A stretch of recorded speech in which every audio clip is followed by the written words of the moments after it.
کہ ہو سکتا ہے کیا بہت بڑا امکان ہے، غالب امکان ہے یہ کہ عمران خان اگر برطانیہ کبھی گیا تو اسے پکڑ کر جیل میں ڈال دیا جائے گا، کیونکہ یہ انٹرنیشنل ٹھگ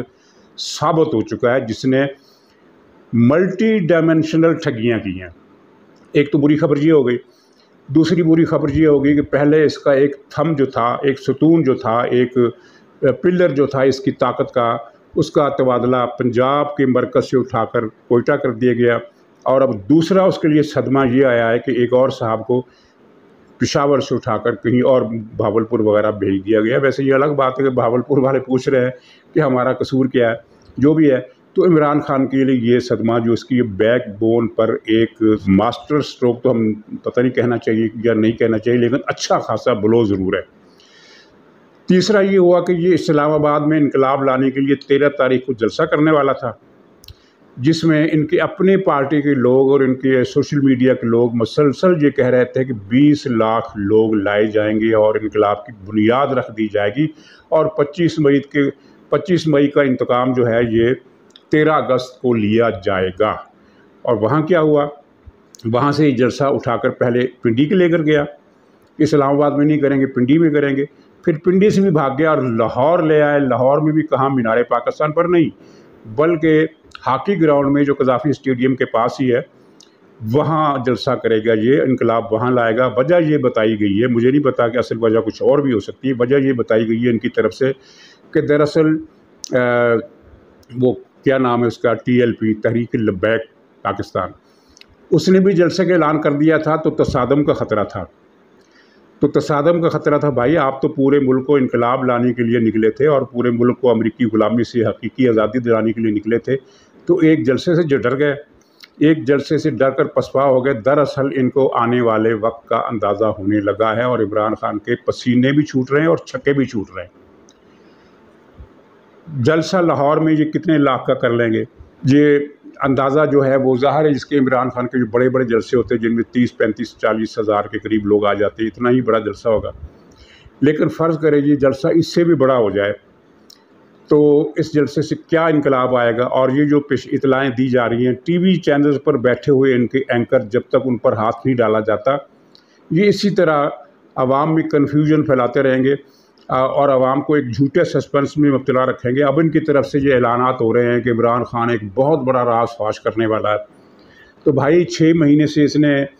راز فاش کرنے کے درجنوں اعلان کیے، ماسٹر کارڈ کھیلنے کے درجنوں اعلان کیے، انقلابی اور دہشت انگیز اعلانات کرنے کے اس نے درجنوں وعدے کیے۔ کون سا کارڈ اس نے استعمال کیا، کون سا راز اس نے فاش کیا، کون سا اس نے بڑا انقلاب برپا کیا؟ کچھ بھی نہیں کر سکا۔ تو اس ہاکی اسٹیڈیم کے جلسے میں جو اس کی پسپائی کا واضح ثبوت ہے کہ اسلام آباد سے پسپا ہو کر پنڈی سے پسپا ہو کر اب لاہور جلسہ کرے گا، تو کیا کر لے گا؟ اس کو چاہیے کہ لاہور سے بھی جلسہ اٹھا لے، بہاولپور میں جا کر کرے۔ ناظرین، یہ تو 2 بڑے پوائنٹس ہو گئے، اور تیسری ایک مولوی صاحب کا میں ذکر کرنا چاہتا ہوں۔ یہ بہت پہلے کی بات ہے، گورنمنٹ کالج میں بیاڑی ضلع کا ایک نوجوان پڑھنے داخل ہوا، اور اس کے بعد اس کو شوق چل رہا ہے کہ میں ڈسکو ڈانسر بنوں، تو مختلف کلبوں میں جا کر اس نے ڈانس واس کیے، کیونکہ بھدا ڈانس کرتا تھا۔ ڈانس میں بھی تو سر ہونا چاہیے نا، تال ہونا چاہیے، کوئی ردم ہونا چاہیے، کوئی جیومیٹریکل سیمیٹریکل سٹیپس ہوتے ہیں، اس کے مطابق ڈانس کو کرے تو وہی اچھا لگتا ہے۔ یہ بھدا اور بے سر ڈانس کرتا تھا، اس کو گھاس نہیں ڈالی گئی، اس کے خواب چکنا چور ہو گئے۔ اس نے کہا تھا، اس نے سوچا تھا کہ میں شوبز کا سپر سٹار بنوں گا اس ڈانس کے ذریعے، نہیں بن سکا۔ تو پھر اس کے دل میں کیا آئی، کسی نے بتایا یا اس نے کسی کو دیکھا ہوگا کہ فلاں مولوی صاحب جو ہیں بڑے بڑے اجتماعات کرتے ہیں، بڑے بڑے نذرانے ان کو ملتے ہیں، لوگ تحفے دیتے ہیں، تو لوگ نقد رقم بھی دیتے ہیں، لوگ گھروں میں پہنچ جاتے ہیں مٹھائیوں کے ڈبے لے کر اور فروٹ کی ٹوکریاں لے کر، اور بڑی قدر و منزلت آؤ بھگت ہے۔ تو اس نے سوچا کہ ڈسکو ڈانسر بننے سے اچھا ہے کہ میں مولوی بن جاؤں۔ چنانچہ یہ مولوی بن گیا۔ مولوی کس طرح بنا؟ ایک کتاب ہے تبلیغی جماعت کی، تبلیغی نصاب بھی اس کو کہتے ہیں، اور فضائل اعمال بھی اسی کا نام ہے۔ دونوں ناموں سے یہ چھپتی رہی ہے، آج کل کس نام سے چھپ رہی مجھے نہیں پتا، لیکن فضائل اعمال کے نام سے یہ زیادہ آج کل مشہور ہے۔ تو فضائل اعمال اس نے رٹ لی، اس میں جو قرآن پاک کی آیات تھی، جو بہت ساری احادیث بھی تھیں، جو صوفیوں کے اور ولیوں کے درویشوں کے جو قصے منسوب کیے جاتے ہیں، وہ سب کچھ اس میں اکٹھا کیا گیا۔ اس نے وہ چیز رٹ لی، قرآن کی بھی وہی آیتیں اس نے رٹ لی جو اس کتاب میں تھی۔ اس کتاب سے ہٹ کر مجھے نہیں لگتا کہ اس مولوی نے کبھی قرآن پاک کو ہاتھ بھی لگایا ہو، اور کم سے کم میں نے تو اس کی ہزاروں تصویریں دیکھی ہے، میں نے ایسی کبھی کسی تصویر میں نماز پڑھتے ہوئے نہیں دیکھا۔ یہ نماز جنازہ پڑھتا ہے ان لوگوں کی جہاں اسے کوئی 8-10 لاکھ روپے مل جائے، اور اسی طرح نکاح بھی وہیں جاتا ہے، ورنہ تو یہ عام آدمی سے، غریب آدمی سے اتنی نفرت کرتا ہے کہ اس سے ہاتھ ملانا اپنی توہین سمجھتا ہے۔ متکبروں کا متکبر ہے یہ مولوی۔ پھر بہرحال اس کا مولوی کا کاروبار چمک اٹھا، تبلیغی جماعت کے جلسے میں جاتا تھا، اپنے خیمے میں اپنے ٹینٹ میں رہتا تھا، نماز کے وقت نماز گاہ میں نہیں جاتا تھا۔ یہ تبلیغی جماعت والوں سے آپ پوچھ سکتے ہیں، کہتا تھا کہ میں خیمے میں ہی نماز پڑھ لیتا ہوں۔ بہرحال اس کی عادات بد کے بہت سارے واقعات ہیں، جب تبلیغی جماعت والوں کو پتہ چلا تو انہوں نے اس کو نکال دیا۔ پھر یہ عمران خان کے ساتھ لتھی ہو گیا اور فرا گوگی نیٹ ورک کا ملازم ہو گیا۔ فرا گوگی نے اسے کوئی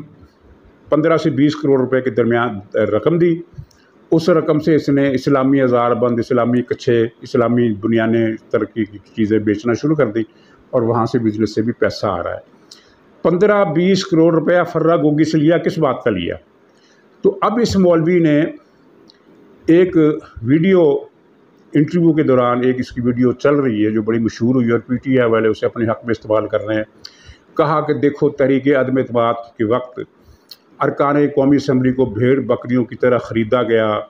تو یہ قیامت کے روز کیا جواب دیں گے خدا کو؟ انہوں نے ملک کا بیڑا غرق کر دیا، ارکان کی بولیاں لگیں یہ وہ۔ اچھا، اب اس مولوی سے کہ پوچھے تم نے اتنا جھوٹ بکایا ہے، کیوں بکایا ہے؟ کیونکہ تحریک عدم اعتماد بکے ہوئے یا خریدے گئے یا منحرف ارکان کی بنیاد پر تو کامیاب ہوئی ہی نہیں تھی۔ سب کو پتہ ہے کہ وہ جو حکومت کے اتحادی تھے اس کا ساتھ چھوڑ گئے تھے، اور یوں تحریک عدم اعتماد کامیاب ہوئی۔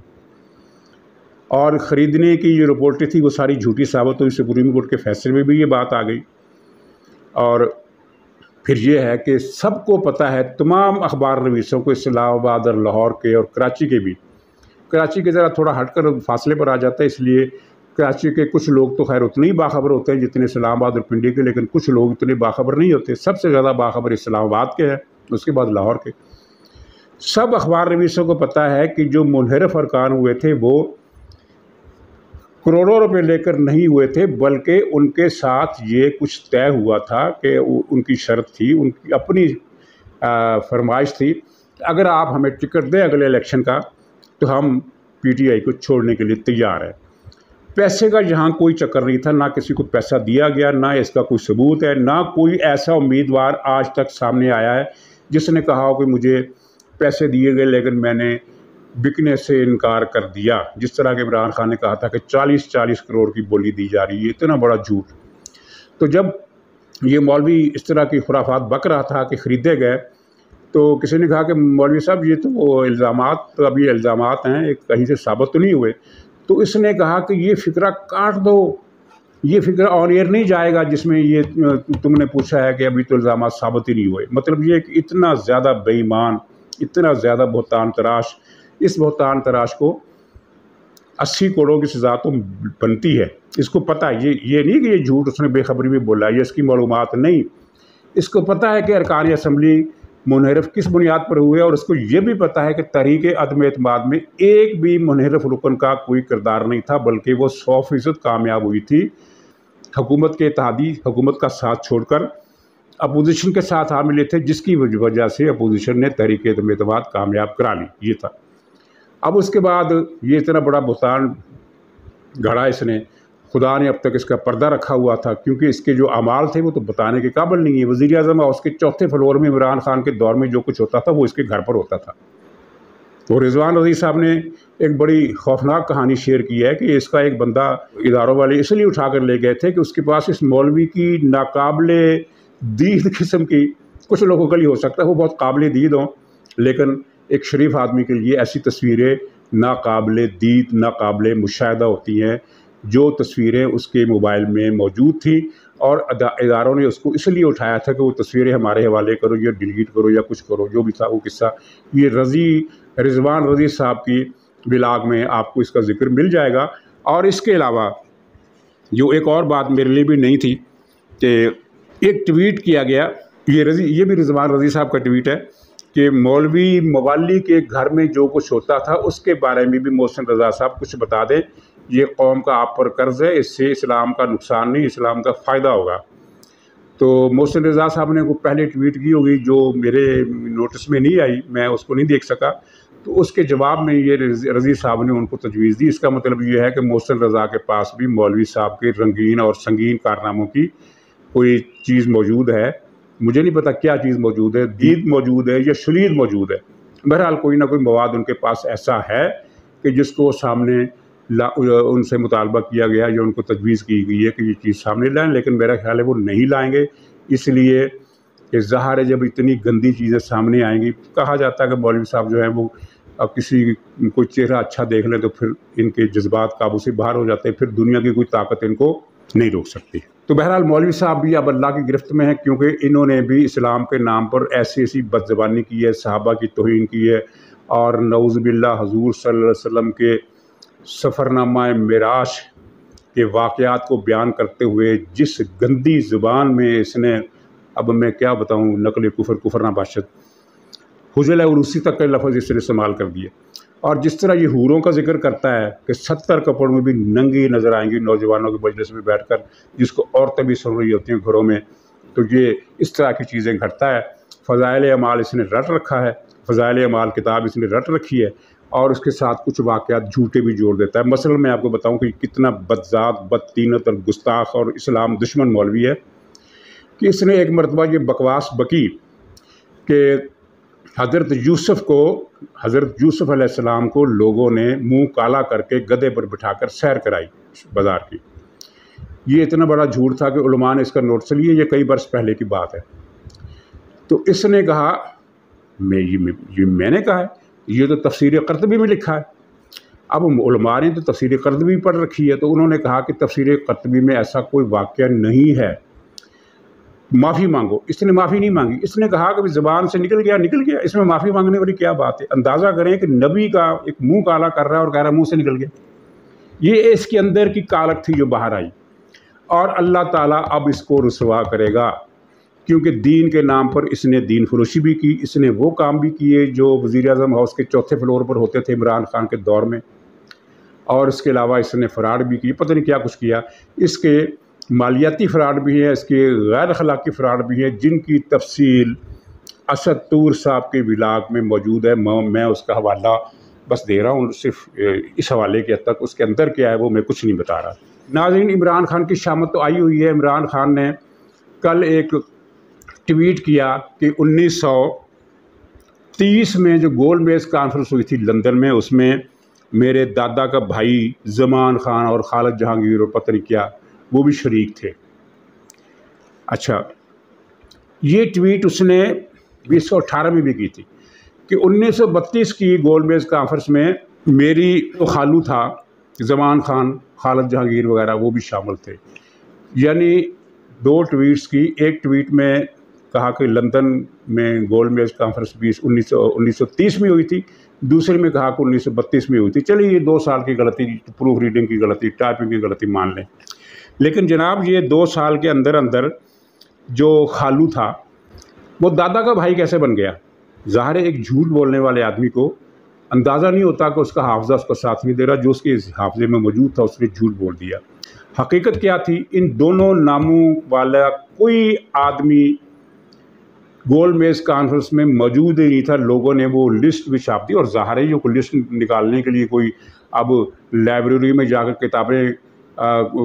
ٹٹولنا اور تلاش کرنا ضروری نہیں ہے، سارا ریکارڈ جو ہے نیٹ پر دستیاب ہے۔ تحریک پاکستان کا ساتھ تحریک ہندوستان کی، پاکستان کی آزادی کا سارا ریکارڈ، ساری مرحلہ بمرحلہ پورے واقعات تصویروں کے ساتھ ہر چیز مل جاتی ہے۔ تو لوگوں نے پھر وہ گول میز کانفرنس کے شرکاء کی فہرست بھی ٹویٹ کر دی، سوشل میڈیا پر ڈال دی کہ یہ دیکھو یہ ہے فہرست، اس میں بتاؤ کہ تمہارا دادو کہاں ہے، تمہارا خالو کہاں ہے، تمہارا پھپھڑ کہاں ہے، کوئی نہیں ہے۔